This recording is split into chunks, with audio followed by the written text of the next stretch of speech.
बिस्मिल्लाहिर्रहमानिर्रहीम। अस्सलाम वालेकुम। Welcome back. लेक्चर नंबर 9 के साथ हाजिर हूँ। ये हमारा HTML का आखिरी लेक्चर है। इसके बाद हम लोग CSS पढ़ेंगे। हमने HTML में जितना कुछ देखना था वो हमने देख लिया।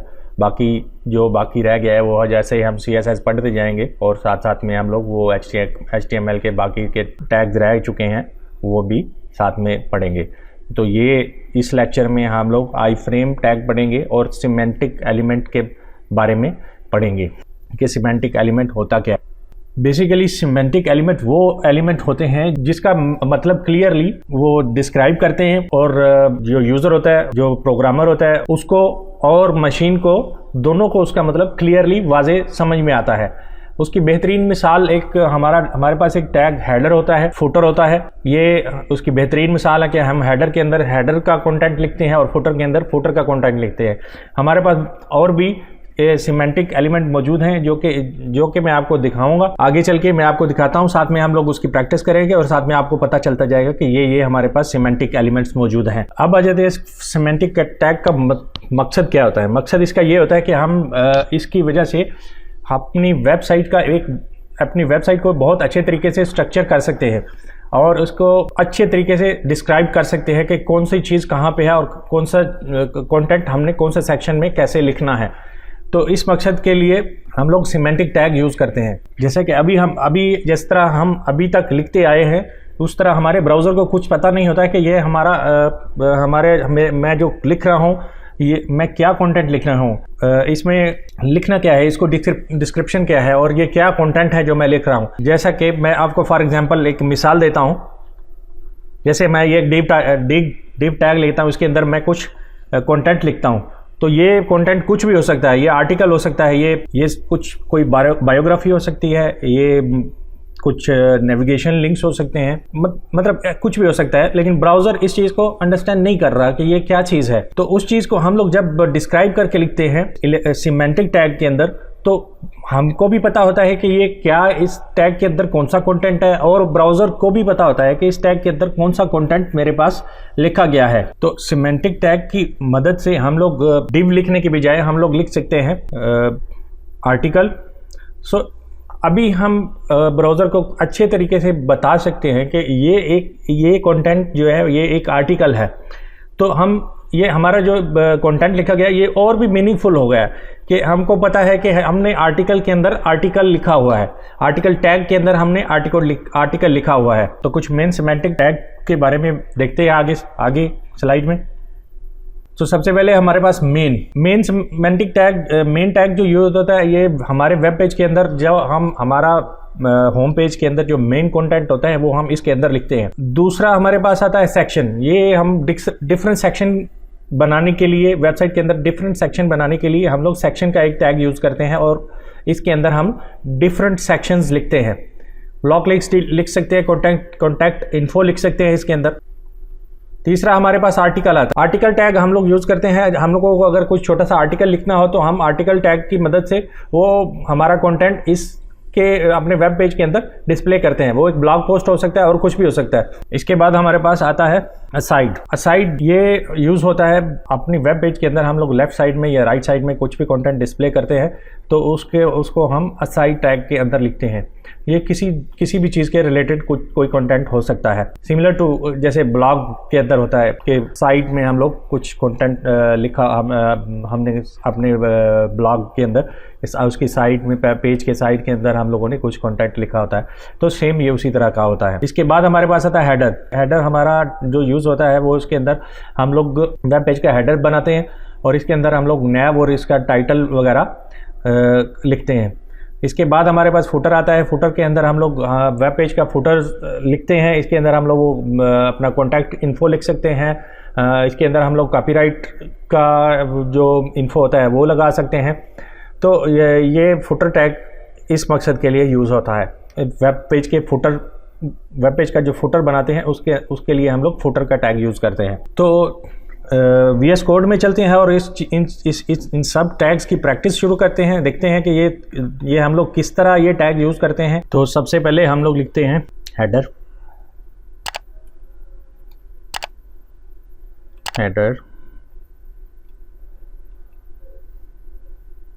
हेडर के अंदर मैं लिखता हूँ H1 और इसके अंदर मैं लिख देता हूँ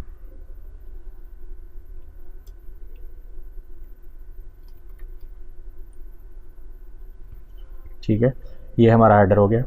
ठीक है, इसके नीचे, इसके बिल्कुल नीचे एक मैं सेक्शन बनाता हूँ, सेक्शन, और ये सेक्शन के अंदर मैं एक इमेज लगाता हूँ आपने बैनर इमेज जिसको बोलते हैं, बैक साइड में जो हेडर के अंदर लगती है, तो वो मैं एक इमेज इधर लगा देता हूँ।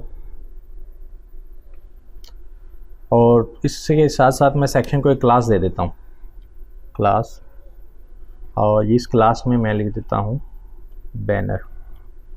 ठीक है, और नीचे आके मैं इधर अपने img टैग की मदद से img और सोर्स में img और मैं अपनी इमेज लगा देता हूँ। और यहाँ पे मैं wd मास्टर क्लास बैनर लिख देता हूँ। अगर किसी वजह से फ़ोटो डिस्प्ले नहीं होती तो ये टेक्स्ट डिस्प्ले हो जाए। सही है, इसके बाद ये मैं इधर डिव ले लेता हूँ, डिव लेके ये बेसिकली मैं यहाँ पे हेडिंग लिखूँगा, इसकी हेडिंग लिखूँगा यहाँ पे, और इसको मैं डिव को भी क्लास दे देता हूँ, डिव को मैं एक क्लास दे देता हूँ यहाँ पे, क्लास इसको मैं देता हूँ वेलकम मैसेज जो हम लिखेंगे वो। और यहाँ पे मैं H2 टैग ले लेता हूँ, एक H2 के अंदर मैं लिखता हूँ वेलकम टू, और यहाँ पे मैं एक्सपैंड टैग ले लेता हूँ क्योंकि मैं अपने आगे वाले जो टेक्स्ट है उसको डिफरेंटली स्टाइल करना चाहता हूँ, तो मैं उसके लिए एक्सपैंड टैग ले लेता हूँ। इसके अंदर मैं लिख देता हूँ wd मास्टर क्लास। ठीक है, तो यहाँ तक हमने दो सिमेंटिक टैग यूज़ कर लिए हैं, ये वाला एक हेडर और एक सेक्शन, और इस सेक्शन के अंदर हमने अपना कंटेंट यहाँ पे राइट कर लिया है। तो ये सेक्शन हमारा इधर कंप्लीट हो चुका है। इसके नीचे हम लोग लिखते हैं नेव के नाम से, नेव, और इसको मैं क्लास भी दे देता हूँ। मैं कुछ नेव डॉट, इसको मैं क्लास दे देता हूँ मेन हाइफन नेव, और इसके अंदर मैं एक ul ले लेता हूँ, ul, और इसके अंदर मैं li ले लेता हूँ, li, और li के अंदर मैं एक लिंक टैग ले लेता हूँ, लिंक, और लिंक के अंदर मैं अपने पेज का नाम लिख देता हूँ। मेरे पास इस टाइम 3 पेज बने हुए पड़े हुए हैं, तो मैं उनमें से ही नाम ले लेता हूँ। मेरे पास पहला पेज है, इसके अंदर लिखूँगा product.html, और यहाँ पे मैं उसका नाम दे देता हूँ प्रोडक्ट्स। और ठीक है, इसको मैं कॉपी कर लेता हूँ 3 दफ़ा क्योंकि मेरे पास 3 पेज हैं, मेरे पास 3 पेज है। दूसरा मेरे पास है कॉन्टैक्ट अस, और तीसरा मेरे पास है सर्विसेज का। सेव कर लेता हूँ, और यहाँ पे मैं इनके नाम भी चेंज कर देता हूँ, कॉन्टैक्ट, और इधर मैं सर्विसेज कर देता हूँ,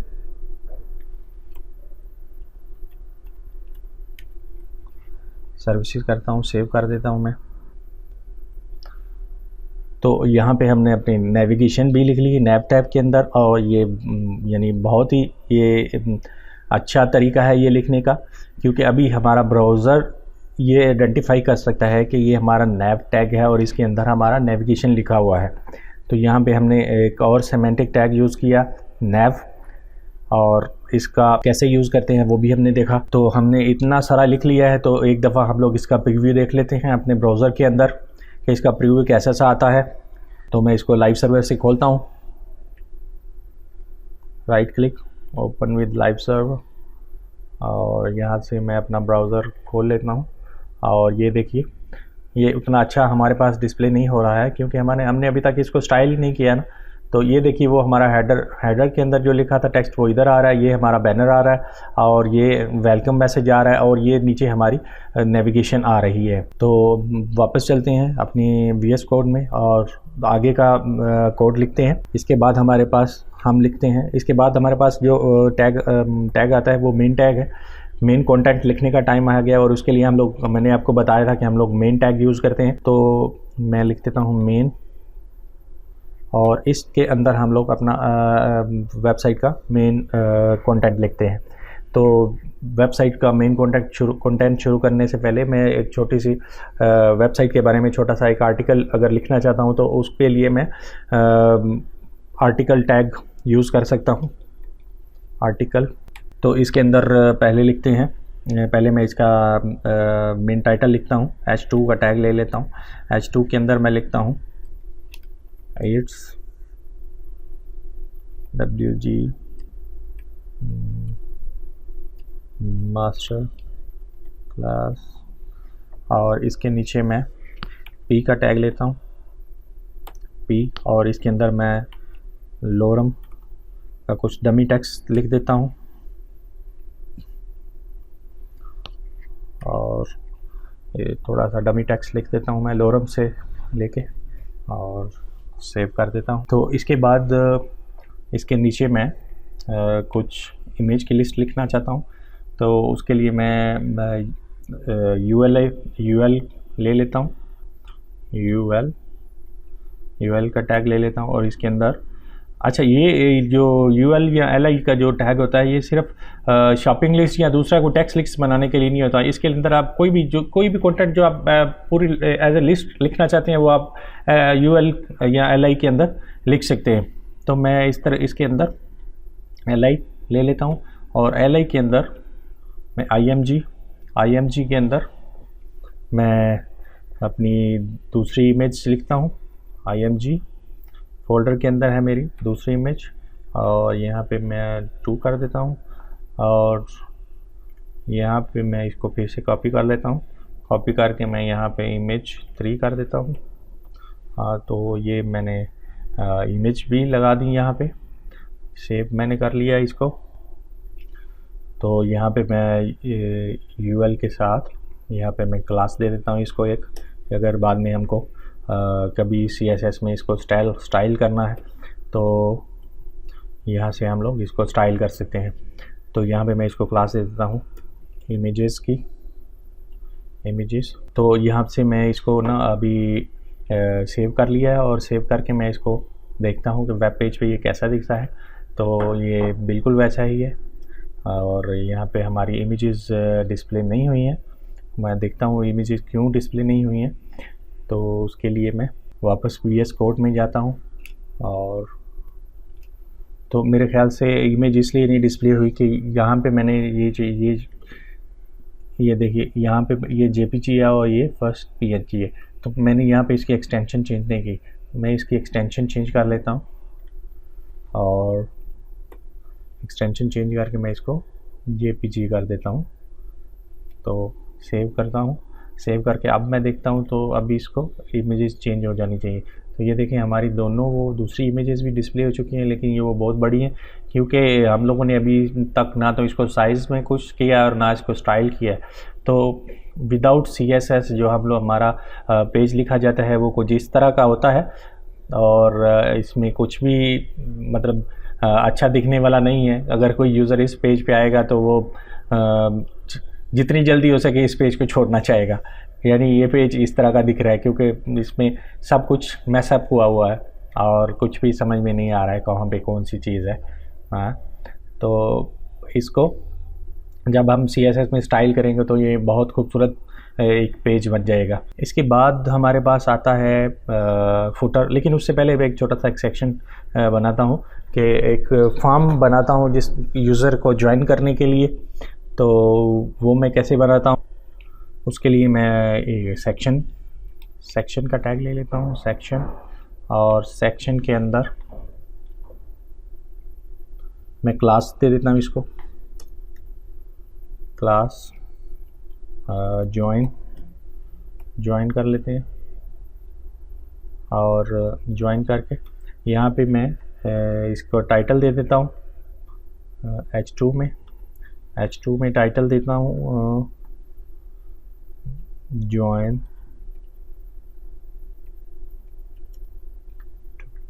टुडे, और इसको मैं P टैग ले लेता हूँ P के अंदर, और P के अंदर मैं कुछ थोड़ा सा लोरम लिख देता हूँ, डमी टेक्स्ट ले लेता हूँ और थोड़ा सा और ले लेता हूँ लोरम, ओके लोरम, ठीक है।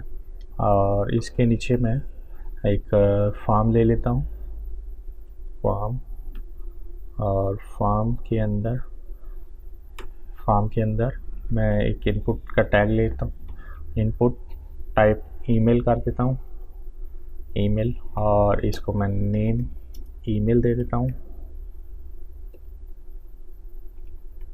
और ये फील्ड मैं रिक्वायर कर देता हूँ, रिक्वायर्ड, और इसको मैं सबमिट बटन नहीं ऐड करता हूँ क्योंकि ये जैसे ही ईमेल यूज़र, मैं चाहता हूँ कि यूज़र ईमेल एड्रेस लिख कर एंटर करे तो ईमेल सबमिट हो जाए। तो यहाँ पे मेरा ये फॉर्म का सेक्शन हो गया। इसके बाद मेरा जो लास्ट में सेक्शन आता है वो फुटर। एक चीज़ रह गई है, यहाँ पे मैं एक टैग बोल गया, प्लेस होल्डर भी लिख देता हूँ, प्लेस होल्डर, और यहाँ पे मैं लिख देता हूँ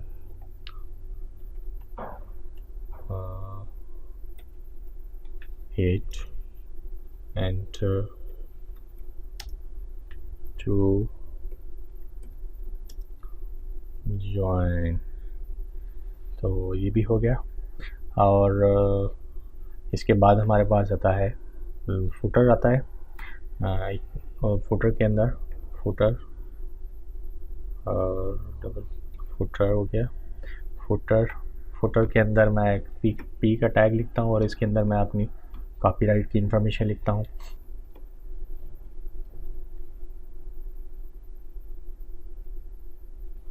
कॉपी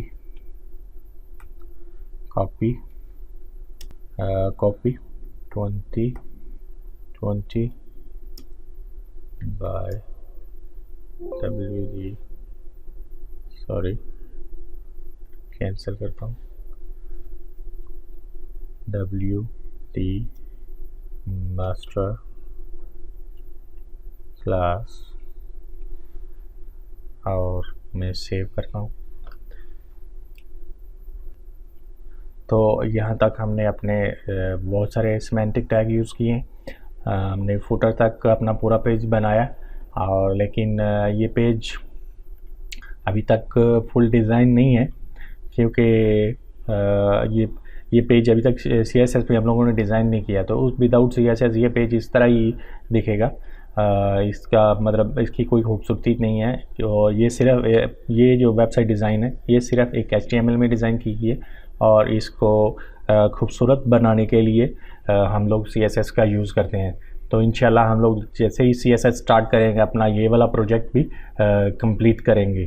तो आपने देखा कि हमने किस तरह सिमेंटिक टैग्स का इस्तेमाल करके अपने पेज को एक मीनिंगफुल स्ट्रक्चर दिया है, और ताकि हम लोग जब इसको CSS में स्टाइल करना शुरू करें तो हमको पता हो कि हम लोग कौन सी चीज़ कहाँ पे हम लोग काम कर रहे हैं, और कहाँ पे हम लोग कौन सी चीज़ को किस तरह स्टाइल दे रहे हैं और कैसे डिज़ाइन कर रहे हैं।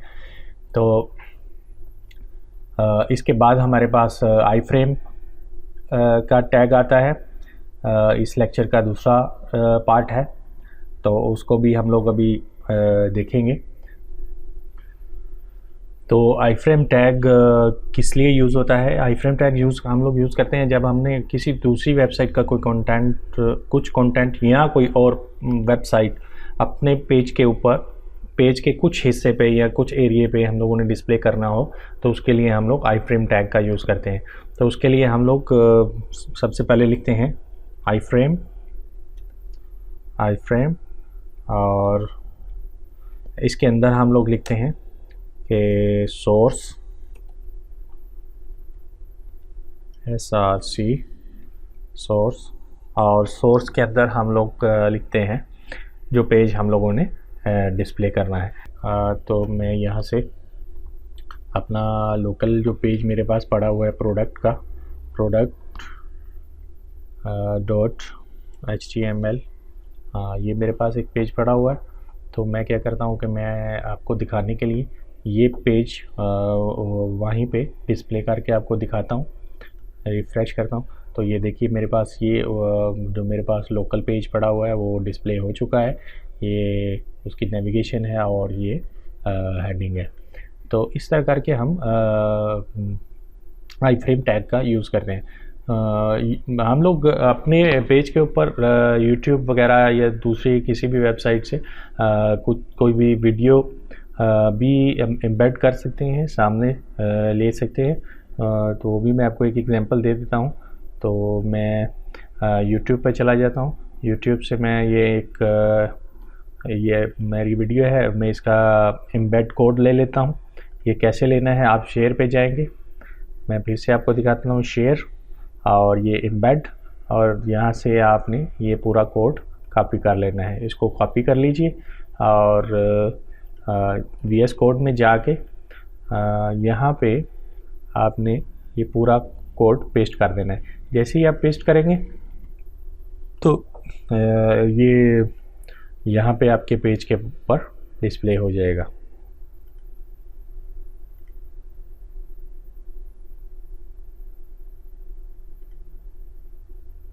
ठीक है, और यहाँ पे रिफ़्रेश करेंगे तो ये देखें ये YouTube की वीडियो आपके पेज के ऊपर भी आ चुकी है। ठीक है, तो ये था हमारा आज का लेक्चर, और यहाँ पे हमारा HTML का बेसिक जो सीरीज़ थी उसका एंड होता है। नेक्स्ट इंशाल्लाह हम लोग CSS स्टार्ट करने वाले हैं। मिलते हैं इंशाल्लाह नेक्स्ट सीरीज़ में। अपनी दुआओं में याद रखना। अल्लाह हाफिज़।